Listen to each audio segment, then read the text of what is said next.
This Family Life News podcast is made possible by the support of listeners like you.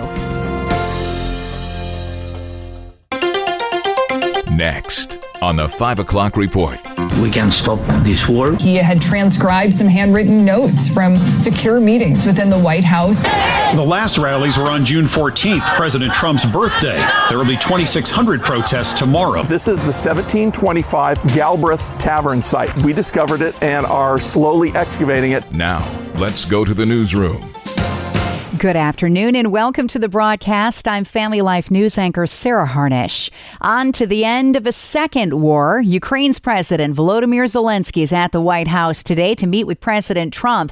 Both of them gave a press preview before stepping away behind closed doors. We'd like to see if we could finish it, end it. Zelensky says he believes Trump has the momentum to end the conflict. I'm confident that with your help, we can stop this war. CBS's Margaret Brennan was in the press room. There is clearly more of an embrace of Volodymyr Zelensky today than there was at the beginning of the Trump administration. Right. So there has been a changing dynamic, although President Trump's rhetoric still is unusually friendly toward Vladimir Putin in the public space. Trump is set to meet with Russia's president face-to-face in Hungary sometime in the next 2 weeks. Advisor turned adversary. Former National Security Advisor John Bolton pled not guilty this morning to charges he shared government secrets. He says he's being targeted because he's been critical of President Trump. CBS reporter Nicole Skenga. Prosecutors in the indictment say that Bolton created almost a diary-like record that, according to the indictment, he had transcribed some handwritten notes from secure meetings within the White House onto a Microsoft Word file and then emailed or messaged them to two relatives. By the way, neither relative had a security clearance or any authorization to receive that information. The U.S. has destroyed another boat in the Caribbean after surrounding the water around Venezuela with U.S. troops to curtail drug traffickers. CBS's Errol Barnett. This marks the sixth known boat attack in the area since last month and the first known instance with survivors. There are now more than 10,000 troops in the Caribbean Sea working on cutting the flowing tide of fentanyl and other drugs into the U.S. It is day 17 of the government shutdown, and the impasse will continue at least into next week as there are no more votes scheduled in Congress until Monday. Meanwhile, the rhetoric continues on Capitol Hill. We will sit down anytime, any place with anyone to find a bipartisan path forward. Let's pass our clean bill and get back to work for the American people who sent us here. TSA agents and air traffic controllers are not getting paid during the shutdown, so Bill Wyatt at the Salt Lake City International Airport is stepping in. He's opened a food pantry right inside the airport. Kind of a range of household items that are available to all of those workers to come and take whatever it is they may need. We will be including gas cards, gift cards. An estimated 500 workers at the airport could benefit from the aid. The public is encouraged to visit the airport's travel plaza and contribute. Protests against the Trump administration are set to take place tomorrow. It's called No Kings Day. CBS's Michael Wallace has a preview. The last rallies were on June 14th, President Trump's birthday. There will be 2,600 protests tomorrow. House Speaker Mike Johnson is calling them Hate America rallies. The Antifa crowd and the pro-Hamas crowd and the Marxists, they're all going to gather on the mall. No Kings organizer Leah Greenberg. Republicans are blaming and smearing millions of Americans who are peacefully protesting. Republicans say it's not so peaceful. A 39-year-old father of two in Salt Lake City was mistakenly shot and killed at a No Kings rally. 9 were arrested for violence in Austin, Texas, and 2 were arrested for a hit-and-run crash at a No Kings protest in California that left a 21-year-old bystander seriously injured. Governor Josh Shapiro made a pit stop in Erie, Pennsylvania today to speak on investing in Erie's waterfront. I believe the people of Erie and the future of this great city is really critical to the future of this Commonwealth. And I am committed to investing in Erie's success. Shapiro working on a project to make the waterfront easy to access from downtown Erie. I wanted to come back here today because I believe you've got to show your work. And you've got to also continue to share a vision to capitalize on this natural beauty and the economic opportunity that I see in this region. The governor announcing a new bridge and $9 million in funding for a new market house. There's some new data out that shows the drought in New York is the worst that it's been in nearly a decade. Spectrum News meteorologist Chris Gilson. 98% of the state is in dry or drought conditions, and this is the worst the drought has been for the entire state since about 2016. You have to go back to November 1st, 2016, the last time that the drought has been this widespread across the state. So what's it going to take to dent the drought? It's going to take a lot of rain. We've seen the deficits really grow since July. It would take around Rochester nearly 7+ inches of rain, but we haven't seen a lot so far for the month of October. It does look like as we head into next week that the pattern could become a little bit more active and that we could see a wetter than average pattern across most of New York. Pennsylvania is experiencing its third worst drought since 1895. More than 3 million residents in the Keystone State are dealing with a lack of water. And are you contemplating a holiday getaway? Experts say get moving on booking flights because it's looking like airports will be packed at Thanksgiving and Christmas. United Airlines CEO Scott Kirby tells CBS. We're a really good real-time indicator of the economy. I think the economy today is actually stronger than a lot of the backwards-looking statistics would indicate because we're seeing it in the bookings data. Kirby says the last couple of months of the year are likely to set new records for air travel. Still to come on the 5 o'clock report, how bad of a problem is sports betting in Pennsylvania, parental rights in education, and New York Family's Jason McGuire gives his take on Middle East peace. Will it last? I'm not so sure that I am as optimistic as others are. His full perspective and more after weather.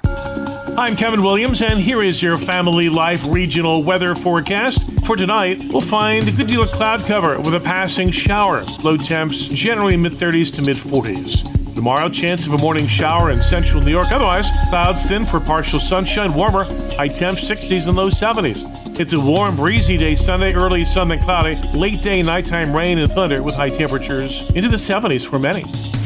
Thank you, Kevin. Now a sit down with our Capital Connection crew, Michael Gear with PA Family and Jason McGuire with New York Families, as well as our own Bob Price. It's a peek at what's going on at both capitals in Harrisburg and Albany. We start with sports betting. Let's listen in. Gambling is an issue we discuss a lot on this program, and I mention it, Michael, because this is the time of year, fall, autumn, great time of year for sports fans. You got football season full swing now.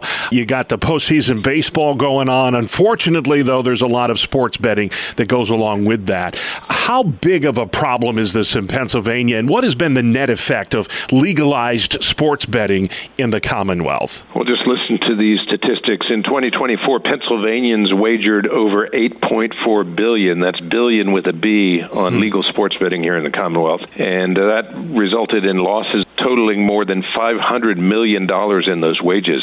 So the online sports betting companies like DraftKings and FanDuel are making out like the bandits that they are, and those lost dollars often are missed mortgage payments or rent payments. But even more troubling, Bob, is the number of young people ensnared by the lure of sports gambling. The reports indicate that 3 out of 4 college students have gambled in the past year, with most of that from sports betting. And get this, individuals who gamble under the age of 21 are 4 times more likely to develop gambling problems later in life. Wow. And it's those young men that a lot of people are focused on. You read the fine print. If you have a gambling problem, call this number. It's like you can't even read it. You need a microscope to see it. Yeah. But Jason, it's so ingrained in our culture now. I was just joking with my wife. We're watching the Sunday football, and you can't even watch the pregame coverage without seeing the odds makers at work. It's part of the whole sports scene now. What is the allure in sports betting in particular, and why is it so dangerous? Well, I think it's like a lot of other vices that people find in their mobile devices these days, is there's an addictive nature to it because it is so available. There's an anonymity to it, and there's a dopamine effect. And so it's dangerous because you have particularly young men that are spending these funds, they're becoming addicted now to gambling. That's only going to escalate. And you do see situations where people are gambling away their mortgage money, their grocery budgets, and things such as that. But it often begins at that younger age in college. It's not going away. It's becoming becoming a greater and greater part of our culture, and that should be concerning for all of us. Yeah. Parental rights in education is another big topic. Mike, I remember when I ran for school board in the district and I live in, I supported age-appropriate learning standards, and all of a sudden I was called a Nazi who wanted to burn books. Where do pro-family forces get this false reputation that because they believe a kindergartner shouldn't be learning about transgender ideology, that somehow that's akin to Gestapo-like book-burning tactics? Yeah, I'm going to just say it simply bluntly that there are groups like the Teachers Union and many other leftist organizations in this country that think that they should rule and reign over children rather than parents having the choice about how their children are going to be educated and what they're exposed to. And so based on the power that these teachers unions, well-funded organizations have, they have a propaganda arm that then says anybody who thinks there should be age-appropriate standards in children, let's say in kindergarten or preschool or even in elementary school, should not be exposed to sexually explicit materials, that somehow that's banning books. We know better. Parents know better.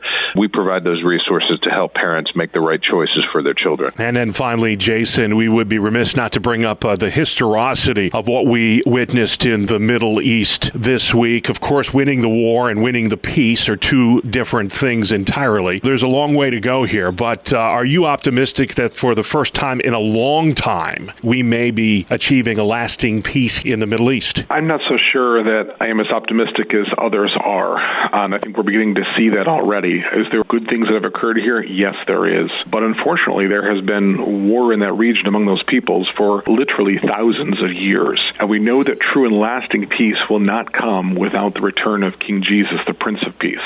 And so while we want to work for peace, we pray for the peace of Jerusalem, ultimately we know that the greatest need is spiritual, not political. And I think any peace in the Middle East will be short-term in light of understanding where we are ultimately heading as a world. You can subscribe, listen to, and share Capital Connection and all of Family Life's original podcasts at Apple Podcasts, Spotify, YouTube, or at familylife.org. Do you ever buy on impulse? Hi, I'm Rob West with your Faith and Finance Minute. Maybe it's the latest smartphone, even though yours still works just fine, or a pair of shoes you didn't plan to buy. There's nothing wrong with enjoying nice things, but when purchases are reactive instead of intentional, they can lead to regret and add unnecessary strain to your finances.